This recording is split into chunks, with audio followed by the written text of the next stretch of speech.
ഇപ്പോൾ ഈ വർഷത്തെ തേൻ്റെ സീസൺ നടന്നുകൊണ്ടിരിക്കുകയാണ്. അപ്പോൾ ഞാനിന്ന് നമ്മുടെ തേനീച്ച കോളനിയിൽ നിന്ന് തേൻ എടുക്കാൻ വേണ്ടി വന്നിരിക്കുകയാണ്. അപ്പോൾ നമ്മുടെ സൂപ്പർ പെട്ടിയിലെ അടകളിൽ നിന്നും റീപ്പറിലെ അടകളിൽ നിന്നും തേനീച്ചകളെല്ലാം നമ്മൾ നീക്കി കളഞ്ഞതിന് ശേഷം നമ്മൾ തേൻ എടുക്കാൻ വേണ്ടി മെഷീൻ്റെ അടുത്തേക്ക് വരിക കേട്ടോ.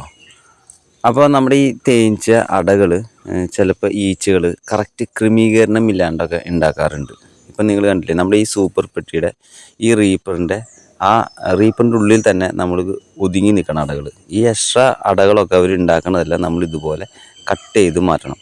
ഇപ്പം നല്ല തേൻ്റെ സീസൺ ആയതുകൊണ്ടും പിന്നെ നമ്മൾ തേൻ എടുക്കാൻ കുറച്ച് വൈകുന്നതുകൊണ്ടൊക്കെ അവർ നമ്മുടെ രണ്ട് റീപ്പുകളുടെ ഇടയിലൊക്കെ സെപ്പറേറ്റ് അടകളൊക്കെ ഉണ്ടാക്കി ഇതുപോലെ തേൻ നിറയ്ക്കാറുണ്ട് കേട്ടോ. അപ്പോൾ അങ്ങനെ ഉണ്ടാക്കുന്ന റീപ്പറുകൾ നമ്മളിതുപോലെ ചെത്തി കറക്റ്റ് റീപ്പറിൻ്റെ സൈസിലായിട്ട് തേനട സെറ്റ് ചെയ്ത് കൊടുത്തു കഴിഞ്ഞാൽ അടുത്ത പ്രാവശ്യം തേൻ എടുക്കുമ്പോൾ ആ തേനീച്ചകൾ ഈ റീപ്പറിനെ നമ്മൾ ചെത്തി റെഡിയാക്കിയ പോലെ തന്നെ അവർ അടയെല്ലാം ക്രമീകരിച്ച് തേൻ നിറയ്ക്കുകയൊക്കെ ചെയ്യും കേട്ടോ. അങ്ങനെ നമ്മൾ ചെത്തി ക്ലിയർ ആക്കിയിട്ടുള്ള അടകളെല്ലാം ഇതുപോലെ നമ്മുടെ തേനെടുക്കുന്ന മെഷീൻ്റെ അകത്തേക്ക് വെച്ച് കൊടുക്കുകയാണ് ചെയ്യുന്നത്. പിന്നെ നമ്മുടെ ഈ വർഷത്തെ തേൻ സീസണെല്ലാം ആരംഭിച്ചു. നമ്മുടെ ഓൾറെഡി സെയിലിനായിട്ട് തേനും കാര്യങ്ങളൊക്കെ ഉണ്ട് കേട്ടോ.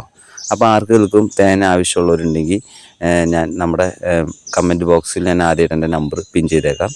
ആവശ്യക്കാരുണ്ടെങ്കിൽ അതിൽ കോൺടാക്റ്റ് ചെയ്ത് കഴിഞ്ഞാൽ നമുക്ക് തേൻ സെറ്റ് ചെയ്യാൻ പറ്റും കേട്ടോ.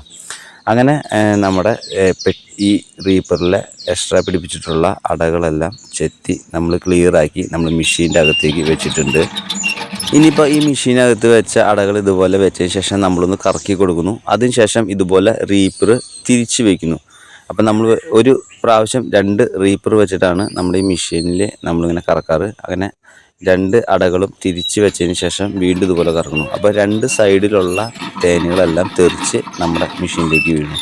അപ്പോൾ ഇങ്ങനെയാണ് നമ്മുടെ അടകളൊന്നും ഡാമേജ് ആവാൻ നമ്മളതിലെ തേൻ എടുക്കുന്നത്. ഇനി ഈ കാലിയായിട്ടുള്ള അടകളെല്ലാം നമ്മുടെ തേനീച്ച കോളനി വെച്ച് കൊടുക്കുന്നു. പിന്നെ ഈ തേനീച്ചകൾ ഒരാഴ്ചക്കുള്ളിൽ ഈ അടകളിലെല്ലാം തേൻ നിറച്ച് സെറ്റാക്കുകയാണ് പതിവ് കേട്ടോ.